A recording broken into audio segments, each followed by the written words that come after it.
mga taon ay marami pang pagkikitang magaganap. Katulad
next year,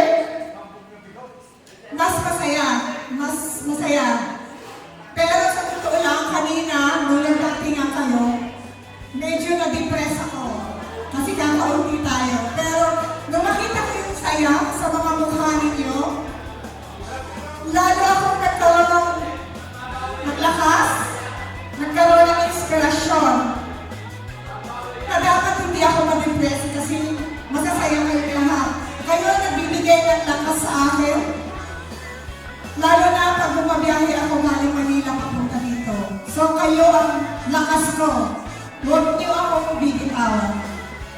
Kasi bibitaw na ako pero dahil sa mga meeting niyo, patuloy akong lalakas.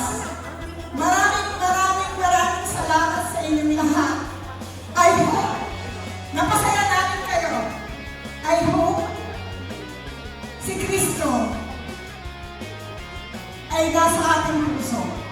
Na huwag natin kakalimutan ang Panginoon. Huwag natin kakalimutan magpasalamat.